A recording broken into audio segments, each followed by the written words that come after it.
What is up, everybody? Welcome back to another episode of the MLB Swing for the Fences show here on the Run for Your Sports YouTube channel. Back talking baseball.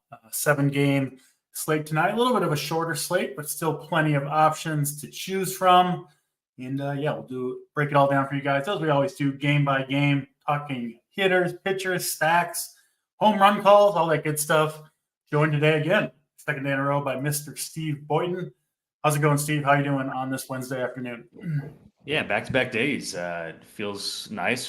We had a good show yesterday. Pablo Lopez let us down. He was a bit awry from the start. Walked a couple guys, and then the home run right down the line. I'm not sure if you're watching. The Eloy one was like just fair down the line, and then he strikes out the next three guys. So that kind of sucked. But hit on some stacks and some low-round pitchers.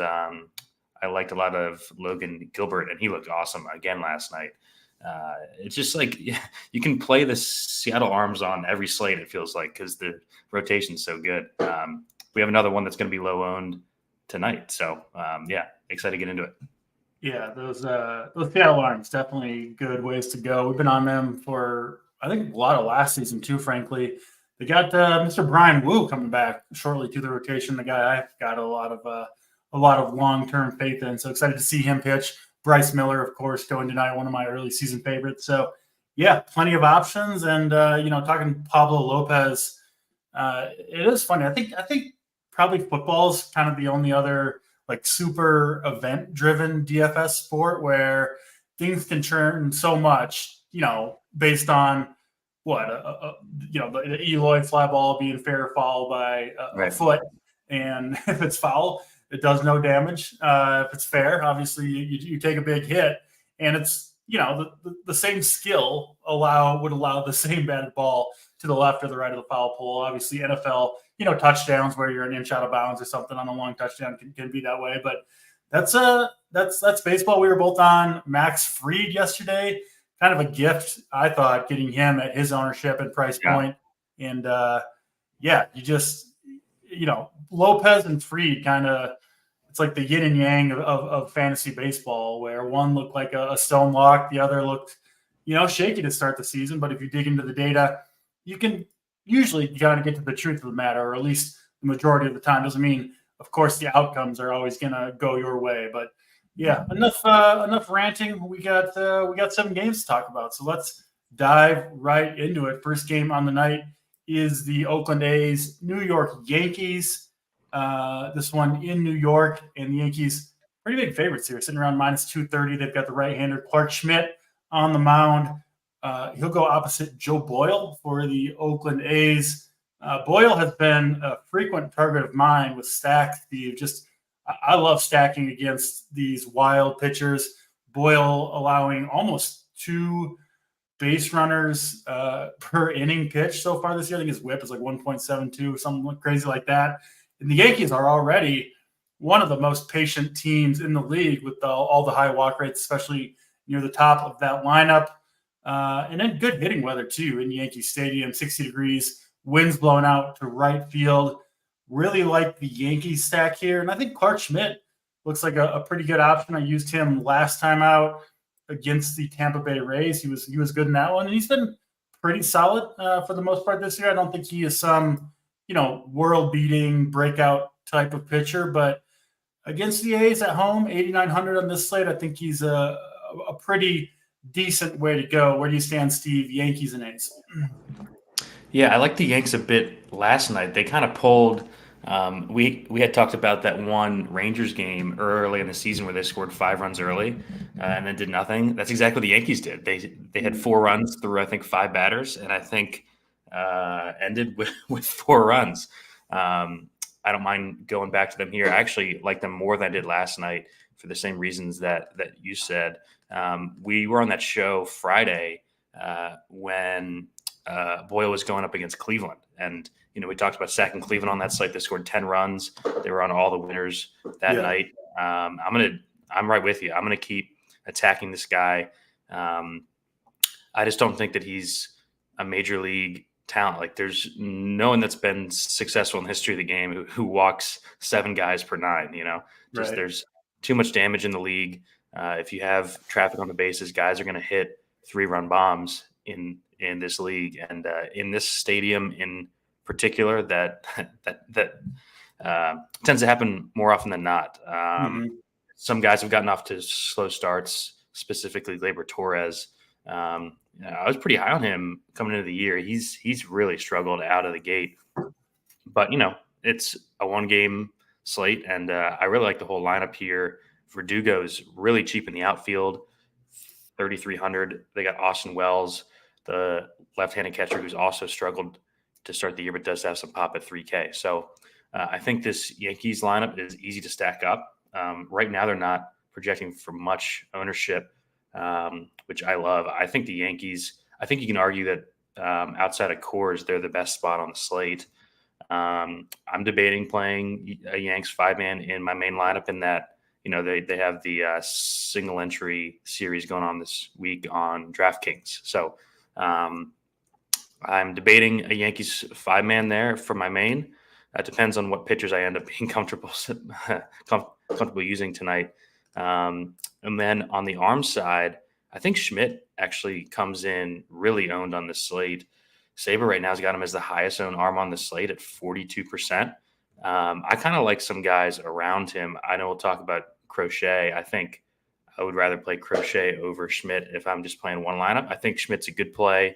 Going up against Oakland, always nice with, they're just not much of a threat. Second highest strikeout rate in baseball against right-handed pitching, bottom 3 in both weighted runs created plus and ISO. So yeah, clean matchup at home, huge favorite for Schmidt. I just, at that ownership, I'm pretty sure this has got to be his highest price point in his career, right? 8,900. I would just assume that that's the case for Schmidt. Our friend JT Hayes would not, I'm sure, not want to play him at his highest price point at chalk. So I have more interest in the Yankees bats than Clark Schmidt here, even though I will have some Schmidt in my 20. I'm not going out of my way to play him on my main team. Yeah. Running a little bit behind today over here, kind of catching up on stuff. Didn't get a chance really to dive into ownership numbers prior to the show. Looking at it now, yeah, like you said, Sabres got him up.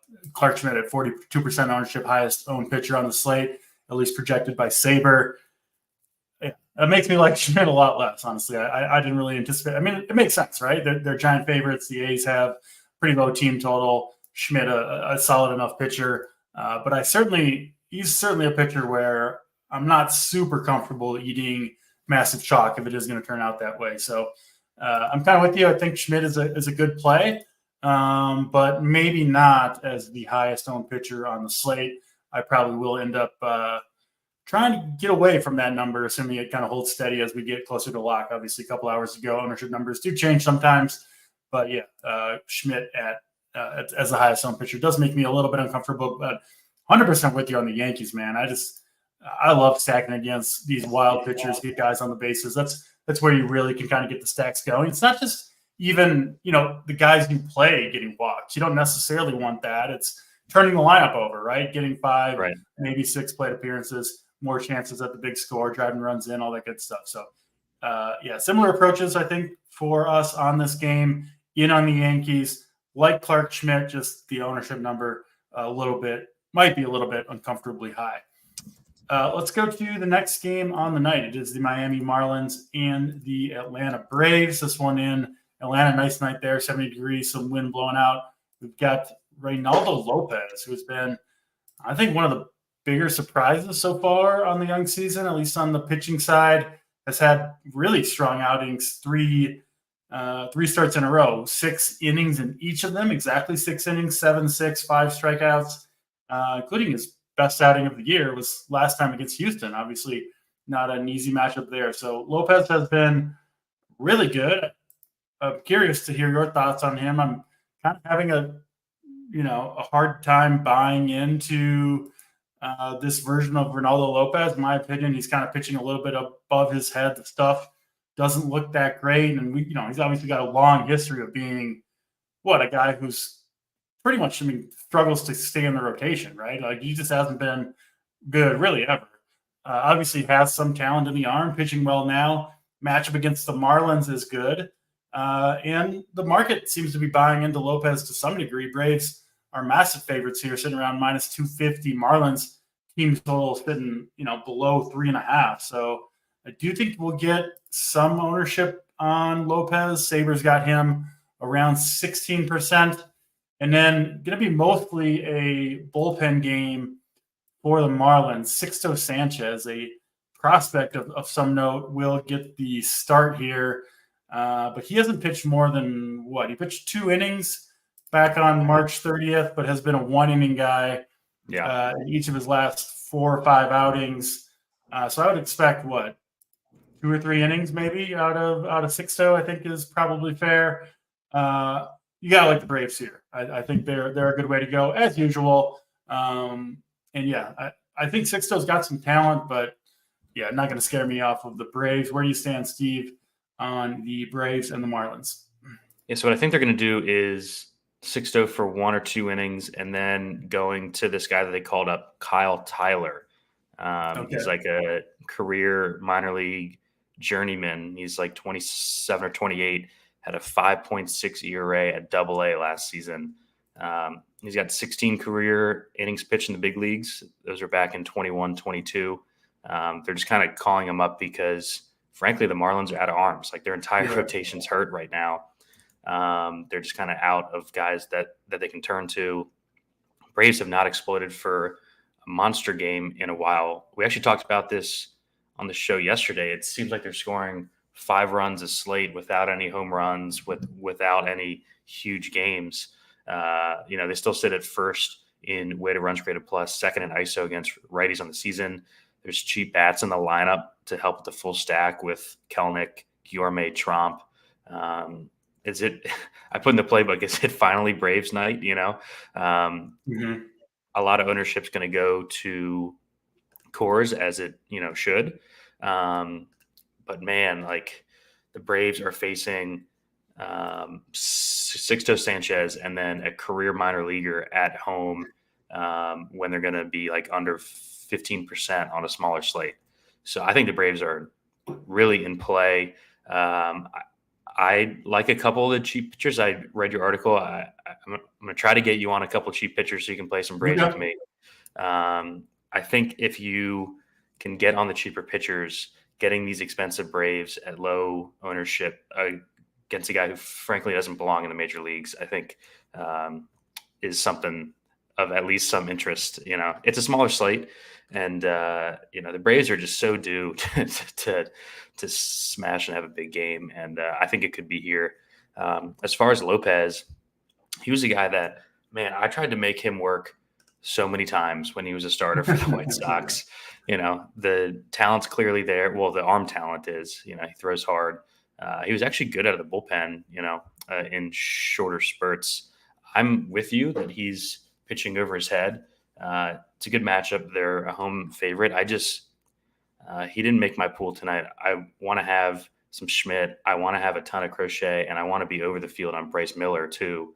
And it's only a 7-gamer. So, I didn't want my pitcher pool to be more than half the guys on the slate. So Lopez, I can see him getting 15 to 20 here. If he was cheaper, I would have more interest. But at 9,200, I just don't think he's that quality of pitcher. So I'm going to stick with the Braves bats here. I'm very curious who of these cheap pitchers you're going to try to get me on. Don't spoil it, but I'm looking at this list. I'm like, because I'm obviously not on these guys, or at least didn't write them up, or not on them yet. Maybe you'll convince me. I'm always open to being talked into something, but I don't know who it's going to be. So I'm excited to, as we go along this slate and go game by game, we'll see which of these cheap guys, if you can convince me. It's going to take a little bit convincing. I'll say that because right now I'm looking at this list and I'm not seeing a lot. But I do agree with you on the Braves. I would like to be in on a cheap pitcher. So I'm hoping you can convince me so I can get more of these Braves bats in. Real quick on the Marlins pitcher, who looks like he's going to pitch the ball. He's pitched on like 4 different teams. Kyle Tyler in the last 4 years. So came up through the Angels organization, was there till 2021. Then it was the Giants in 2022, the Padres and Giants both in 2022, the Mariners last year, and now to the Marlins, which, the numbers have been bad, but that also tells you like none of these organizations saw enough talent to like keep them around, right? Which I think is kind of a further strengthens the case for the Braves. So yeah, in on the Braves, and I do think they are obviously due for a big night, and wouldn't be surprised to see them go off absolutely at home in Atlanta here. All right, let's get to the next game, Houston and the Chicago Cubs. Maybe it's this game where you've got some plays for me. We got only so many games to pick from, and both these pitchers are pretty cheap. Jameson Taillon. This is it. Yeah. Jameson Taillon, pitching for the Cubs, 7,500 on DraftKings. He is 8,000 on FanDuel. It is extremely friendly pitching conditions in Wrigley Field, as I'm sure is part of your case. 7.5 total, 40 to 45 degrees, winds blowing in. Going to be a tough night for the bats in Wrigley, and I'm frankly not on any of these bats, so it does make sense, I think, to go to the cheap pitchers. It'll be Taillon for the Cubs. We kind of know who he is, right? He's an okay arm, but nothing special. And then Spencer Arrighetti for the Astros, who he's got some weird results. He was lit up entirely by the Royals in his first outing back on April 10th. Did pitch again on April 15th, 9 days ago now, against the Braves. Was better in that one. Actually got a whole bunch of swings and misses through 87 pitches, 4 innings. The Cubs without Cody Bellinger, who went to the IL with a cracked rib. So a little bit of a depleted Cubs lineup. Which of these two, or maybe both, are you in on, Steve? Both. Yeah. So it's like 45 right now. By game time, it's going to be in the mid-30s here. We got winds blowing in directly from center. The total this game's dropped down to 7.5. I think it might go to 7, which is like rivaling the total for the Joe Ryan Crochet game. It's just terrible hitting conditions. It's not great pitchers, obviously, but neither of these offenses are red hot. The Astros over the last couple of weeks haven't hit too much, and like you said, with Bellinger on the IL, we just got the Cubs lineup. Talkman's hitting second, Mervis, Yan Gomes, Canario. This is the worst lineup of the season for the Cubs here. I don't love either arm. Arrighetti, I think, is decent. He actually hasn't given up a barrel yet this season. I thought he looked okay in that Atlanta start. This is where I'm going if I'm playing Braves here. Is I'm just going to play both pitchers in this game. Hope it ends 3-1. You get 15 or so out of your pitchers, and the Braves nuke here. Or like if you want to play Braves with the Yankees studs, stuff like that. So it's a like you almost couldn't ask for better pitching conditions in any park. Our friends over at Ballpark Pal, I checked them out before this. Minus 49% to home runs and 28% to runs, which is by far the worst run creation spot on the entire slate. So this is a bet on weather spot. We saw basically everyone bet on the Wrigley weather in the other direction last night. Both teams had huge ownership. And I don't think that people are going to do it the other way here. So I'm going to. I think you can play both arms if you want all the bats. Yes, there is obviously risk because like Joe Ryan's going to put up a big score. Crochet probably will. Schmidt's going to be fine. But I think that it's worth the gamble, at least to get some. It'll change the way that your entire lineups look because I don't really like any other cheap pitchers, and I don't think that people in the lobby are playing anyone below John Gray. So you're going to get to bats that other guys aren't going to be able to get to. I know you always like doing that, DC. It's just a bet on weather spot. So I'm fine with it. I'm trying to decide if I want to go this route and play all the bats or not. So I think they're definitely in play. It's not comfortable, but I've definitely played worse pitchers than these two this season. No, I have for sure, and we'll do so again. I wish they were like a little bit cheaper. 7,500 for Tyone is fine. Arrighetti obviously 1,000 cheaper than that. I will say Arrighetti has some interesting numbers behind him. I know, obviously, if you're just looking at the ERA or the DraftKings results, it's been ugly. He has had two pretty tough matchups. KC, they were really rolling kind of back in early mid-April there, and then obviously the Braves, one of the tougher matchups that you can have. And the stuff looks okay. Not complete junk baller. He's got a decent fastball, decent arsenal of pitches. And that Brave start, he 17% swinging strike rate against the Braves is about as high a number as you're gonna see. So he's got some talent. You did a good job, Steve. You convinced me a little bit on Arrighetti. Get him in the pool. Get him in the pool. Yeah, Arrighetti's joining the list. Not saying I'm gonna go all in on Arrighetti. No lock button. It worked out with Suarez. Not so much Lopez. We're not doing the lock button today. So I will mix in though some Arrighetti. I like him better than Tyone, I think, partly due to the discount, and I think the matchup is better for Arrighetti than it is Tyone. And you're getting the worst lineup of the season with Arrighetti. Yeah. And I feel like there could be some upside with Arrighetti, whereas Tyone, we kind of know who he is. Arrighetti Tyone probably the safer pitcher, but I think Arrighetti probably does have more upside. And I'll take the discount is obviously nice as well. So somewhat in there. And then I'm just not playing the bats in Coors Field in this weather. I just never do, never will. And, if it burns you, it burns you. You just move on to the next one. So that's Houston and Chicago. Let's go over to Kansas City next for the Blue Jays and the Royals. Pretty much a toss-up in this one. Blue Jays slight favorites. We've got Yariel Rodriguez pitching for Toronto, who has been pretty damn good for the Blue Jays. Kind of out of nowhere, but also you kind of flew under the radar this offseason. I follow baseball pretty closely all year long. I didn't notice the big contract Rodriguez got, 5-year, $32 million from the Blue Jays. So they obviously saw something that they liked quite a bit from an arm that's really coming into the season, didn't really have much big league experience at all. But I've been impressed watching him pitch. I did play him against the Padres, where he was, 5K, put up 19 fantasy points in that one, was really quite good if you played him there. And I'm a believer in his. The problem is the big price hike, right? $3,000 more for Yariel Rodriguez.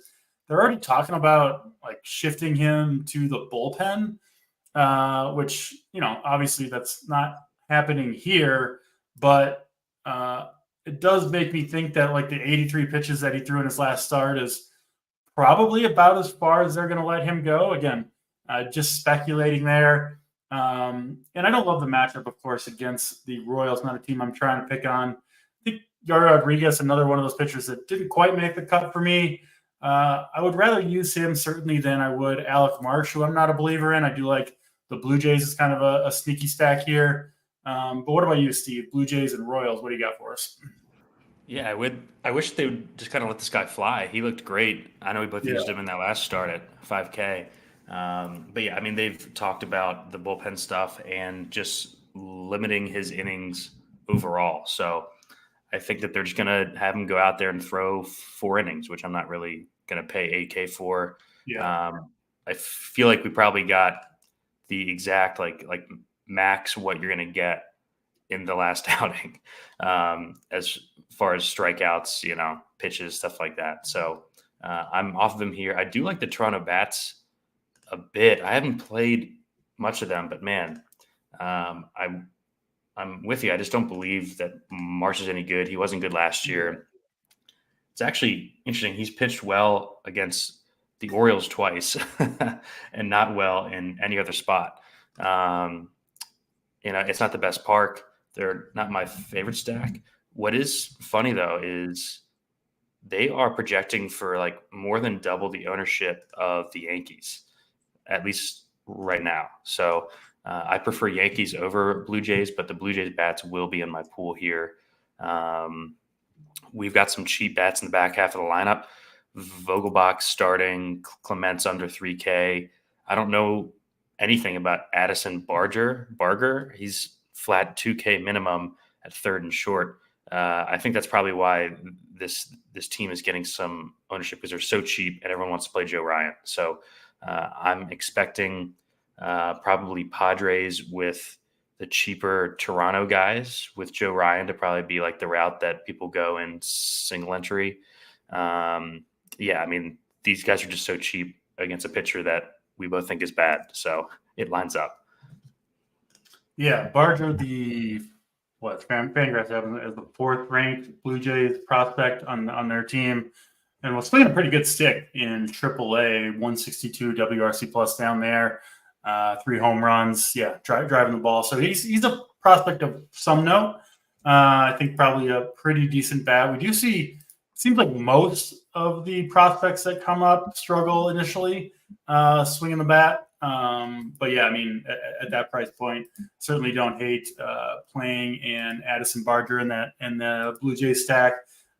I definitely like the Yankees more than the Blue Jays overall, though, if you take pricing at least out of the equation. And if ownership is going to swing the Blue Jays way, I'll certainly would want to be on the Yankee side of that. I understand why it is, right? Because I don't particularly love the cheap pitching, and some of these high-end pitching options do look pretty damn good. So I get it, but I think that, would maybe go kind of to your point of trying to flip the build a little bit and go some cheaper pitching to get to hitters that other people won't be able to, as most people on the slate, it does seem, will end up paying up at the starting pitching position.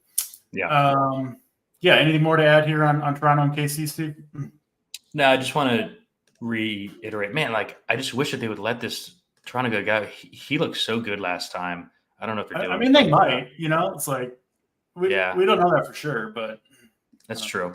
I kind of want to see it first before I pay 8K for him. He's only 600 less than Crochet here. Yeah, it seems weird that they wouldn't, given that he's 27 years old and pitching well. Yeah. Why what not? are they waiting on? Yeah, exactly. That's kind of my thinking. But I am with you. I do kind of want to see it before I end up paying for it with Yariel Rodriguez.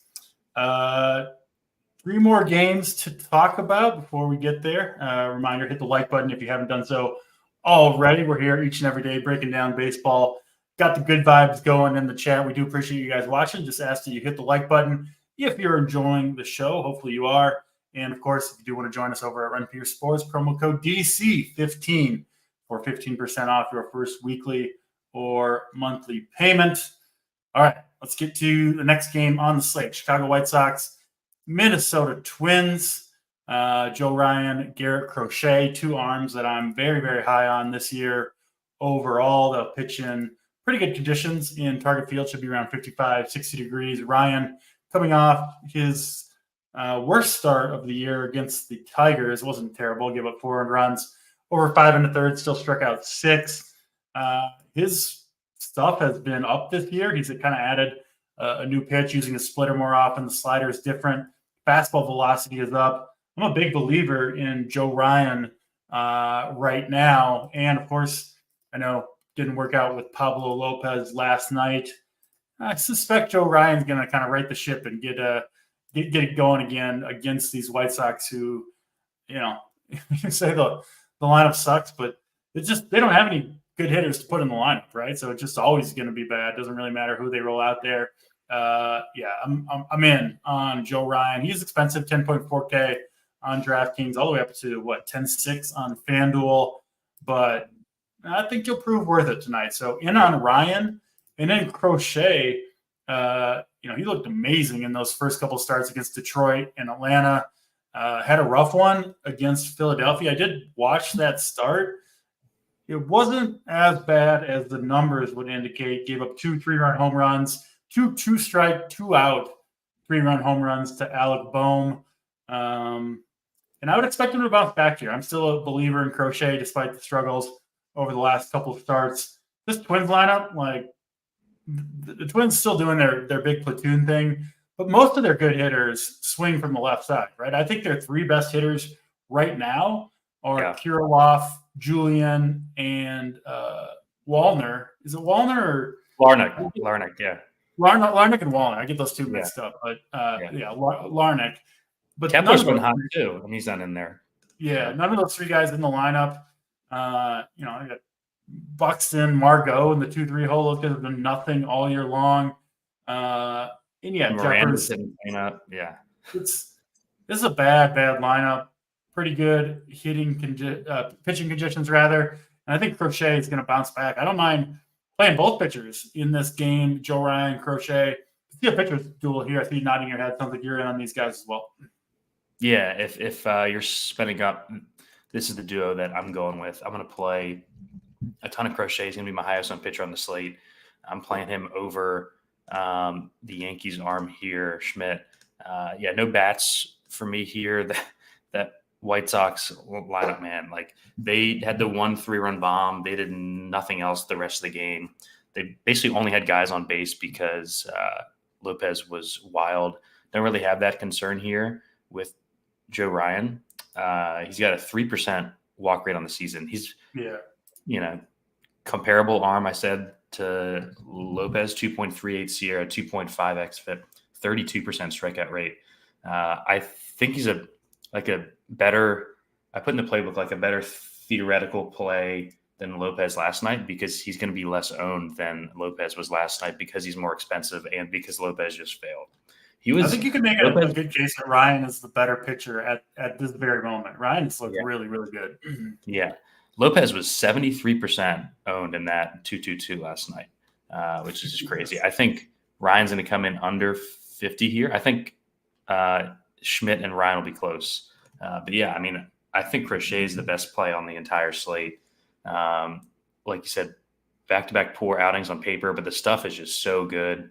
The underlying metrics love him. He's got a 5.6 ERA, but a 2.5 Sierra, 2.8 FIP or extra. That's basically what Joe Ryan has right now in the same exact strikeout rate. Good bounce back opportunity, like you said. This lineup is just so bad for the Twins. I think Crochet does big time damage here. Twins 6th highest strikeout rate against lefties on the season. If you like the cheaper bats, I'm going with a pitcher game stack here. You still do see people shy away from playing both of the pitchers in the same game. I actually like doing that, especially in single entry where people are clicking in all their pitchers, not using the sims. So these are my favorite pitchers my favorite two pitchers by far on the slate. Crochet will be my highest owned arm tonight. Yeah, we're on the same page here. Expecting a pitcher's duel, no question about it in Minnesota. And we will see lower ownership. It's not going to be low ownership on Joe Ryan, but it is lower than it would have been if Lopez had thrown a gem last night, right? Because everybody played Pablo Lopez. If he had went off for 30 fantasy points, everybody would be like, all right, we'll just go back to the well with Joe Ryan. But now, it's not the same as DFS 10 years ago when it's like everybody overreacted to one game. But after what Paddock did too, it would have been like 2 straight dominations going into the last game of the series. Exactly. It will make some difference. It will hold Ryan's ownership lower than it should be, in my opinion. And I really do expect a big game from Ryan. Which of the two, if you just had to play one, single entry, Crochet or Ryan, which one do you prefer, Steve? Mine's going to be Crochet because I'm going to go with the higher price bats on this slate. Like I'm probably playing Yanks and I want both Judge and Soto. So that'll probably force me away from Joe Ryan personally. Yeah, Crochet, a little bit cheaper, a little bit lower owned, although both these pitchers. Ryan's going to be highest owned. I know Schmidt is projected up there. I would be really, really surprised personally if Ryan is the highest owned pitcher on the slate. And then Schmidt, Crochet, I think will be pretty clearly the next two in terms of ownership. I do like all three for sure, but go ahead. Oh, yeah. No, I just updated like our value hitters section because the lineups came out. There's a ton of cheap bats on the slate. Ryan's going to be out. Yeah. I'll be playing a lot of Joe Ryan. I'll happily go down with that ship again tonight. Let's go to Seattle and Texas. I think a pretty interesting game here. John Gray pitching for the Rangers. Bryce Miller. We talked about that. Mariners pitching staff being one. that you want to use, I think, or at least I do a lot. The market doesn't love this game. Pretty healthy team total sitting around 9. I'm not sure. Look at the roof situation in Texas. Maybe that's part of it. But anyway, yeah, runs expected in this game. I like the under 9. John Gray has looked really, really good in his last 3 appearances, one of which very strangely came out of the bullpen in Atlanta. I believe that was on Saturday. Yeah. Kind of a tax pen, and it was his bullpen day, and he came in and just blew away the top of the Braves lineup for an inning and 2/3, 4 strikeouts. But he looked really good in the 2 starts prior to that. Now they were against the Tigers and Oakland, so I guess small caveat there. But John Gray, yeah, I've watched his last 3 appearances. He's looked genuinely very good in all 3 games. I don't mind him. This Mariners team is certainly one that you can target. High strikeout rates. They're coming alive a little bit, but still not a team that I'm hesitant to use pitchers again. And then Bryce Miller, I think, is very interesting. Came into the year pretty high on him, and that faith in him has been rewarded and has increased really with what he's shown through 4 outings. I do prefer to play him at home, but in Texas, not that bad of a place to pitch. I know this Rangers lineup is dangerous. It's not the best matchup in the world by any means, but I do think Bryce Miller is a good enough pitcher to overcome just about any matchup if he's on his game, including this one. And the really appealing thing here, Steve, and you don't love, or at least I don't love, letting ownership dictate everything. But Sabres got Bryce Miller projected at 3% owned on the slate. That's ridiculous if it's anywhere close to that for the talent that he brings to the table. And yeah, I mean, even like anywhere sub 10, I think Bryce Miller is a really good play. Just a really good pitcher. I mean, this Texas team has been shut down multiple times already on the young season. Bryce Miller certainly capable of it. So yeah, at that number, if it's anywhere close to that, I know the price is high. I got to get in on some Bryce Miller. Sounds like you're going to have maybe a similar approach tonight. What are your thoughts here? Rangers and Mariners. Yeah, I mean, we were on the show same exact time yesterday. Tried to talk into some Logan Gilbert. Basically the same exact situation. 3 to 5% own, awesome arm against a tough lineup, and he put up like 27, 28 DK. He looked awesome. I think Miller is a really nice pivot to Clark Schmidt. I see a lot of scenarios where he outscores Clark Schmidt at 1/10 the ownership here. I would expect him to outscore Clark Schmidt, like, honestly, pretty close to half the time. Yeah. So like the ownership disparity between Miller and Schmidt doesn't make sense to me. Agreed. Miller's been flat out awesome in 3 straight starts. I've watched all 3. 19 innings, 7 hits, 1 earned run in his last 3 starts. No one wants to click pitchers against the Rangers, but if you watch any of that game last night, fly balls just go to die in that park. It happens. Gilbert was under 5% owned last night, the exact same spot, pitched into the 7th. I think he's the best contrarian tournament play pitcher on the slate tonight, just because there is the danger in the Rangers lineup. Not as much on Gray. I think you talked me into some of them, though. I was kind of scared off by the appearance out of the pen, even though it was a bullpen day. I guess Bochy's old school. He doesn't give a shit. So, I've got Gray on a bunch of my high-stakes season-long leagues, so I was kind of worried. Is he like a bullpen arm? So I did dig into that, see what's going on. Yeah. And he should be good to go here, I think. I really do think so. Okay. Yeah. Well, I'll probably add him to the pool. His 2 good outings were against Oakland and Detroit. Yeah. So I have some pause there. Seattle, like you said, starting to come to life. It's shows in the handedness chart here that we have on the site. They're up to 12th on the season in weighted runs created plus against righties, and 2nd over the last 2 weeks. We saw Julio Rodriguez hit his first bomb last night. The big dumper hit a bomb last night. We talked about him on the show being a great one-off play at catcher. I think this is the first spot of this slate where I would probably play some Gray and some Seattle if you're playing multiple lineups. There's some guys that you can ignore in this Seattle lineup, like Sebi Zavala. You can X him. Ty France can't get the ball to the infield. You can X him out. Like Julio, Polanco, Haniger's been hitting the ball. Rojas has some speed, guys like that. I think Seattle I'll probably include in my pool for secondary stacks here. Yeah, I just can't get over this Bryce Miller ownership. It's going to be one where I just have to, It's a carbon copy of yesterday. Isn't that crazy? The exact same matchup.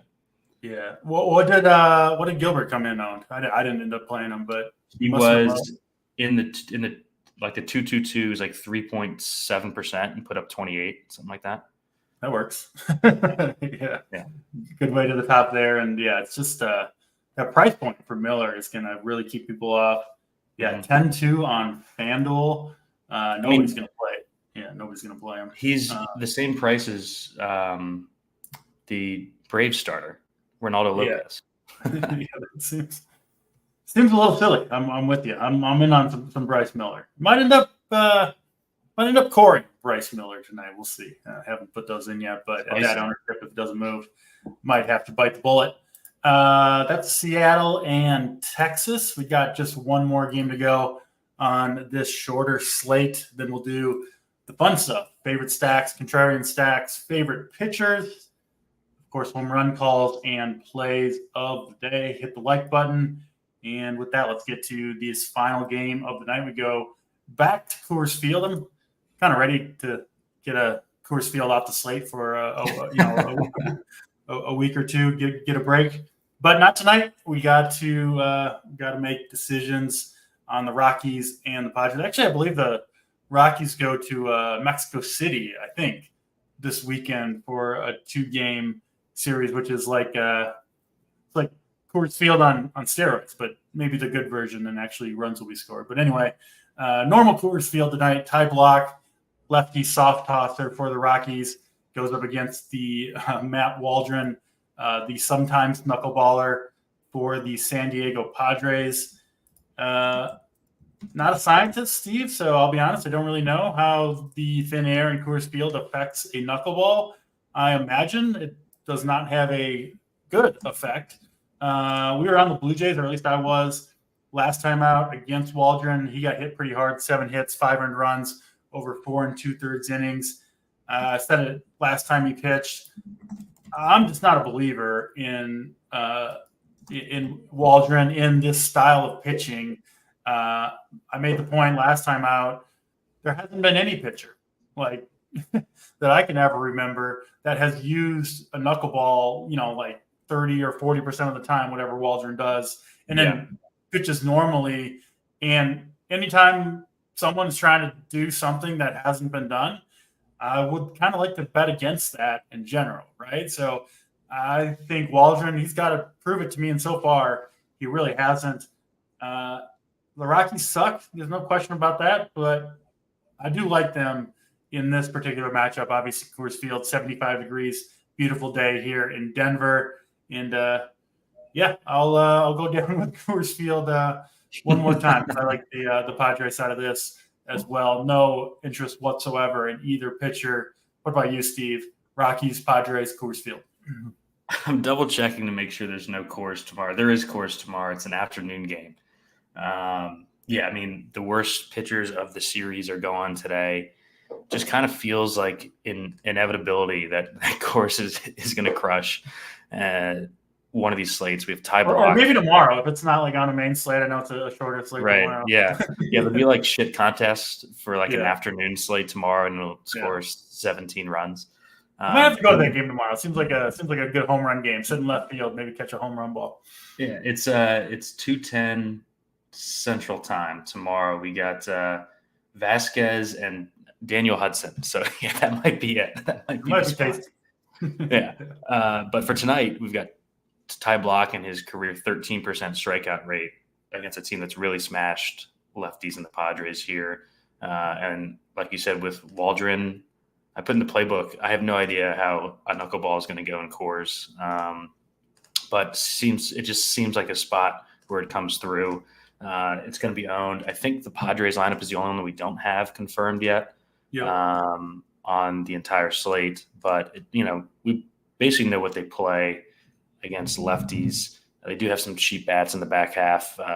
Rosario, I think, is a decent stick. Camporeale has been hitting the ball as a catcher there for under 4K. Can't really complain about any of the Padres. I just think if you're playing Ryan with the Yankees pitcher, with Padres and the cheap Toronto bats, just beware that's going to be very popular, like that exact combo. So actually, did you see the podcast that Eric Hosmer did this week where he's talking about Ha-Seong Kim ripping cigarettes in the clubhouse? I'll text it to you afterwards. I can't say I listened to the Eric Hosmer podcast, but that is pretty funny. I don't either, but it showed up on Twitter. I'll shoot a link afterwards. But yeah, so got all the Padres here. I think Colorado, for the first time all season, I'm going to be playing some Rockies at home here. I hate how expensive they are for how shitty they've been. But yeah, Waldron, I'm just not sold on at all. I think that they come in, way, way lower, obviously, than the Padres here. Sabres got them lower than Toronto. So I think for the first time all season, I'm going to be playing some Rockies at home. Waldron's just going to be a guy that we're attacking all season. So. Yeah, Waldron. I mean, even beyond the, just questioning his pitching style, the results have been bad, and the underlying metrics really bad. Last start against Toronto, just a 3% swinging strike rate, so not missing any bats. And those are the pitchers that I love targeting, especially in Coors Field, right? Where the biggest thing Coors Field does is accentuate batting average on balls in play, right? Just because of the massive outfield. People think it's the best home run park. That's not true really at all. It's a decent home run park, but because of the thin air in Colorado, what they did is move the fences way back, and it's just a massive outfield, a ton of ground to cover, and fly balls, line drives fall in way more in Coors Field than any other park. When you can't strike anybody out like Waldron hasn't been able to do, can't miss any bats, you've got a chance for a stack, even as bad as the Rockies, to do some serious damage. So I'm with you in on the Rockies, especially if they're going to come in lower owned. I mean, low owned stack against a pitcher we know sucks in Coors Field, in good weather, on a short slate. Yeah, sign me up for that. I'm absolutely in on the Rockies. Padres side too, but I think obviously the Padres is going to be way lower owned, and I like the I will note. Yeah, I think Nolan Jones got hurt last night for Colorado. Good. Good. I was tired of taking zeros from Nolan Jones. So, yeah. Well, you can take a 0 from 5K Charlie Blackmon instead. Why is he 5K? He can't even hit the ball out of the infield these days. That's crazy. Yeah. I'm going to play Rockies, but X Charlie Blackmon. I'm doing it right now. Well, that just guaranteed Blackmon for the big game, so I'm not Xing him. You go ahead. Take one for the team, Steve. I do appreciate that. That is Rockies and Padres. That's all 7 games, but let's get to the good stuff. Let's go, obviously, as we always do, favorite stack, favorite contrarian stack. And, we'll start there. Favorite overall stack for me, I'm going to go with the Yankees against Joe Boyle. Just love targeting these wild pitchers. Yankees in pretty good conditions at home. Bad bullpen behind Boyle on the A's, obviously.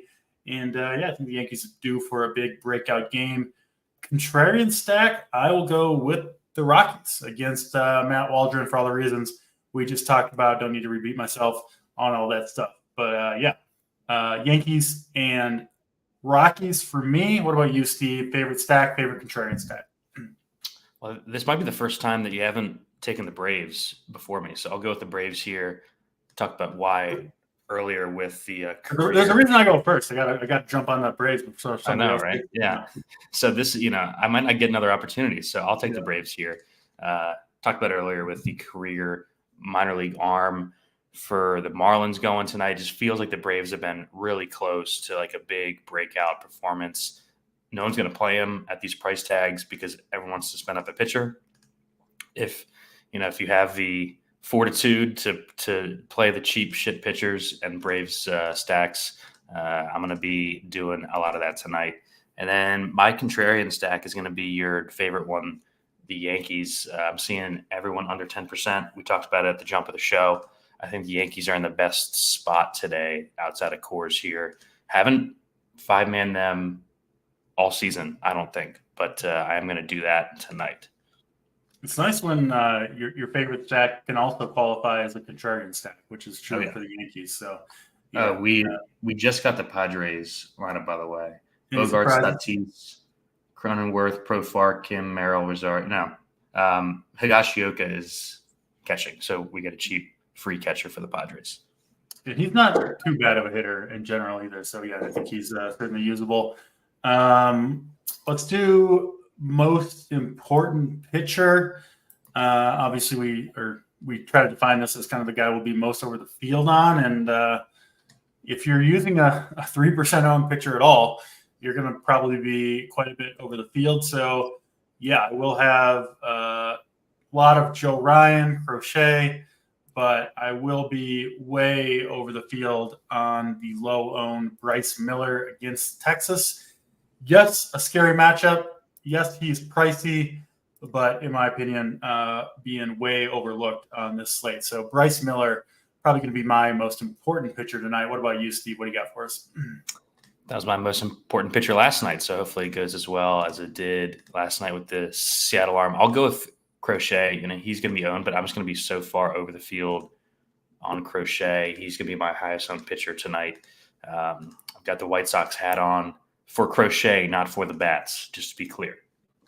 It's a bold move, wearing a White Sox hat in the year of our Lord 2024. But They're like 3 and 20s. I can get behind it for Mr. Crochet. I'll have plenty of him as well. Let's get a home run call. We'll let you go first on this one, Steve. Who's going deep tonight? I'm going to take kind of a cop-out, but a guy who's off to a slow start to the season. I'll go Aaron Judge. It's the first game on the slate. We get an early first-inning home run at Aaron Judge. Love it. I will go with Dalton Varsho. Red hot right now, swinging a good stick for the Blue Jays, hitting cleanup. And I like picking on Alec Marsh a little bit. Tough park to go yard in, but I think Varsho at 3,500 can get it done for us tonight. We'll wrap it up with our favorite overall hitter. We'll throw it back over to you, Steve. Who do you got as your favorite hitter on this slate? I'm going to go with a guy who's also pretty hot right now and has been back to stealing some bags, especially this week. They bumped him up to second in the order again. Michael Harris from the Braves starting to get back locked in after he was struggling for a bit. Good to see him starting to steal some bases again. Judge over Soto and a Yank sack. Not for me, but sounds like Steve might be in. If I'm five-manning the Yanks, I'm going to find a way to play both. Agree with that for sure. I want the top of that Yankees lineup. My overall hitter on this slate, go with Ryan McMahon against Matt Waldron. Maybe he'll smash one of those floating knuckleballs over the wall in Coors Field. That'll do it for this show. We do appreciate you guys watching. As always, hopefully we'll see some RPS logos up at the top of the leaderboards tonight. Short slate tomorrow. Thursday is kind of typical of that. I think just one kind of late game, but we do have a decent early slate. It should be me and JT Hayes at 11 Eastern time. So hopefully you guys will join us for that show. We'll get some early baseball goodness going on tomorrow morning. But that'll do it for this show. We'll see you tomorrow, hopefully, and then, of course, back on Friday at the normal time. That'll do it for Steve Boynton. I am Draft Cheat. We're out of here.